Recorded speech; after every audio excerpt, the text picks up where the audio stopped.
બોલીએ ગણપતિ મહારાજની જય, કૃષ્ણ કનૈયા લાલ કી જય। શ્રી ગીતા માયતમ। ધરતી માતા બોલ્યા, હે ભગવાન, હે પ્રભુ, હે પરમેશ્વર, પ્રારબ્ધને ભોગવતા મનુષ્યને એકનિષ્ઠ ભક્તિ કેવી રીતે પ્રાપ્ત થાય તે અંગે જણાવો। આથી શ્રી વિષ્ણુ ભગવાને કહ્યું કે પ્રારબ્ધને ભોગવતો જે મનુષ્ય સદા ગીતાના અભ્યાસમાં રત રહે છે તે જ આ લોકમાં મુક્ત અને સુખી થાય છે। તે કર્મથી લેપાતો નથી, તેમજ પાપો તેને સ્પર્શ કરી શકતા નથી। જ્યાં ગીતાનું પુસ્તક હોય અને જ્યાં ગીતાનો પાઠ થતો હોય ત્યાં પ્રયાગાદી સર્વ તીર્થો રહે છે। ત્યાં બધા દેવો, ઋષિઓ, યોગીઓ, નાગો અને ગોપાળો તથા ગોપીઓ સાથે પણ નારદ, ઉદ્ધવ અને સર્વ પાર્ષદો સાથે સિદ્ધ સહાયક થાય છે।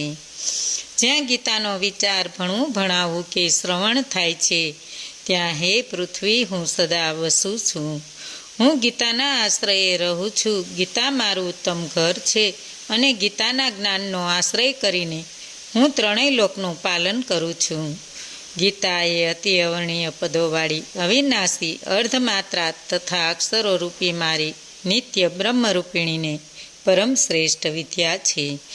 એમાં સંશય નથી। તે ત્રણેય વેદરૂપ, પરમાનંદરૂપ, તત્વરૂપ પદાર્થના જ્ઞાનથી યુક્ત છે। જે મનુષ્ય સ્થિર મનવાળો થઈ નિત્ય ગીતાના 18 અધ્યાયનો જપ કરે છે તે જ્ઞાનરૂપી સિદ્ધિને પામે છે। પછી તે પરમપદને પ્રાપ્ત થાય છે। સંપૂર્ણ પાઠ કરવામાં સમર્થ હોય તો અર્ધો પાઠ કરે તો પણ ગૌદાનના પુણ્યને પામે છે, એમાં સંદેહ નથી। ત્રીજા ભાગનો પાઠ કરે તો ગંગા સ્નાનનું ફળ મળે છે અને છઠ્ઠા ભાગનો પાઠ કરે તો ગંગા સ્નાનનું ફળ મળે છે અને છઠ્ઠા ભાગનો પાઠ કરે તો સોમયાગનું ફળ પામે છે।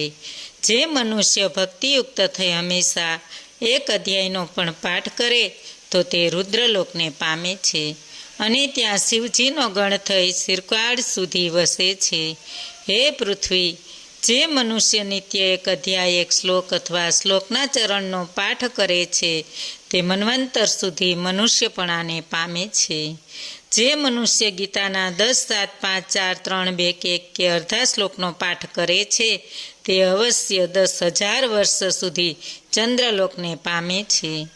ગીતાના પાઠમાં જોડાઈને મરણ પામેલો મનુષ્ય પશુ આદિનો અધમ દેહ ન પામતા મનુષ્ય દેહ પામે છે। તે ત્યાં ગીતાનો ફરી અભ્યાસ કરી ઉત્તમ મુક્તિ પામે છે। ગીતા એવો ઉચ્ચાર કરતો મરણ પામે તે સદગતિ પામે છે।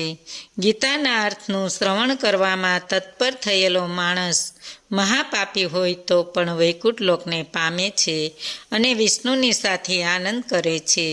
જે અનેક કર્મો કરી ગીતાના અર્થનો વિચાર કરે છે તેને જીવન મુક્ત જાણવું અને મરણ પછી તે પરમપદને પામે છે। ગીતાનો આશ્રય કરીને જનક આદિ અનેક રાજીઓ પાપરહિત થઈ લોકમાં ગવાયા છે અને પરમપદ પામ્યા છે।